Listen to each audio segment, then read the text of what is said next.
Assalamualaikum warahmatullahi wabarakatuh. Halo semuanya, perkenalkan nama saya Puja Hariurani. Saat ini berstatus sebagai mahasiswa Administrasi Publik Universitas Malik Saleh dengan NIM 2402100053. Video ini saya buat untuk memenuhi tugas kuliah saya, yaitu teori organisasi dengan dosen pengampu. Izin Bapak Ahmad Yani, Esos MSI. Assalamualaikum warahmatullahi wabarakatuh. Salam sejahtera untuk kita semua. Perkenalkan, saya Puja Hariurani, Direktur Utama Perusahaan Properti INB Bank, yaitu sebuah perusahaan properti yang pastinya berkomitmen membangun masa depan melalui hunian dan ruang usaha yang berkualitas, berkelanjutan, dan berpihak pada manusia serta pada lingkungan. Kami hadir bukan hanya untuk membangun gedung dan rumah saja, tetapi untuk menciptakan ruang hidup dan ruang usaha yang memberi nilai kenyamanan dan dampak positif bagi komunitas dan kota tempat kita berada.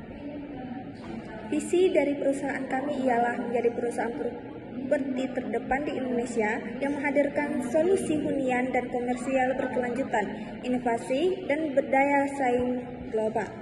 Misi dari perusahaan kami adalah membangun dan mengembangkan produk berkualitas tinggi yang ramah lingkungan pastinya dan berorientasi pada kebutuhan masyarakat, memberikan pelayanan profesional dan transparan kepada para pelanggan, mitra dan para investor, serta menjaga keberlangsungan bisnis melalui tata perusahaan yang baik dan beretika.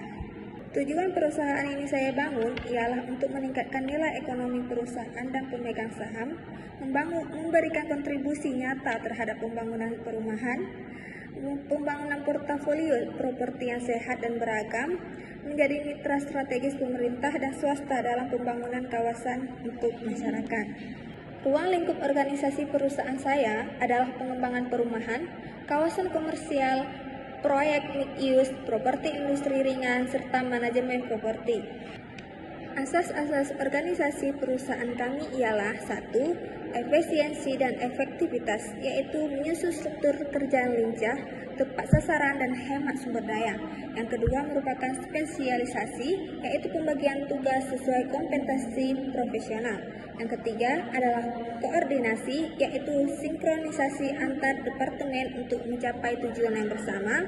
Yang keempat adalah hierarki yang jelas, yaitu rantai komando yang jelas dari direksi hingga staf operasional. Yang keempat adalah desentralisasi terkendali, yaitu pemberian wewenang ke unit-unit proyek dengan pengawasan yang pusat. Yang terakhir adalah tanggung jawab dan akuntabilitas, yaitu setiap posisi pastinya memiliki indikator kinerja dan pertanggungjawabannya masing-masing.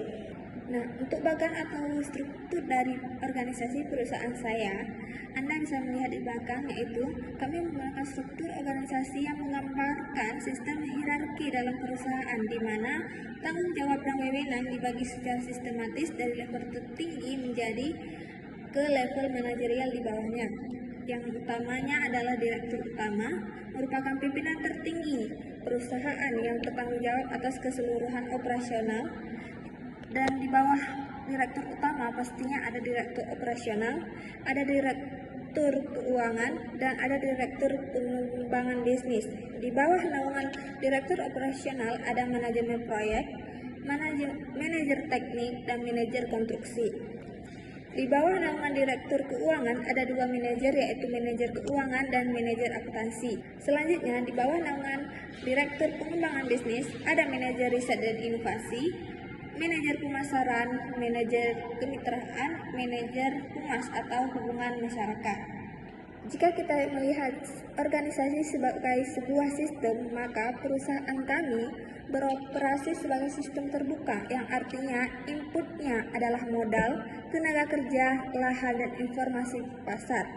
Prosesnya adalah perencanaan, desain, pembangunan, pemasaran, dan pengelolaan properti. Outputnya adalah produk properti seperti rumah, ruko, gedung, dan lainnya, dan jasa, yaitu manajemen properti.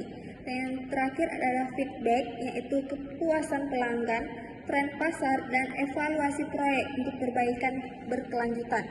Sistem ini terintegrasi dan tidak bisa berdiri sendiri pastinya.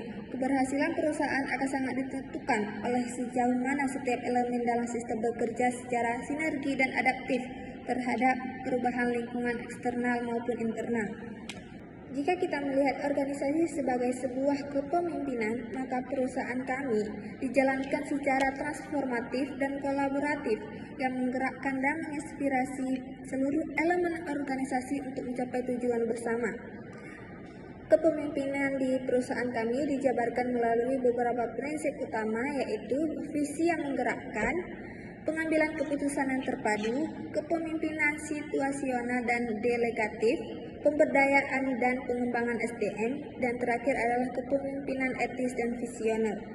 Dan saya sebagai direktur utama menerapkan pendekatan kepemimpinan partisipatif, yaitu saya memberikan ruang dan ikut terlibat karena saya percaya bahwa kekuatan organisasi kami tidak datang dari atas tapi dari kepercayaan dan dukungan yang bersama. Dengan semangat inovasi dan profesionalisme, kami di perusahaan INB Bank berkomitmen untuk terus tumbuh bersama mitra dan masyarakat. Kami percaya bahwa properti bukan hanya soal membangun fisik, tetapi menciptakan kehidupan dan peluang. Terima kasih. Salam dari saya. Assalamualaikum warahmatullahi wabarakatuh.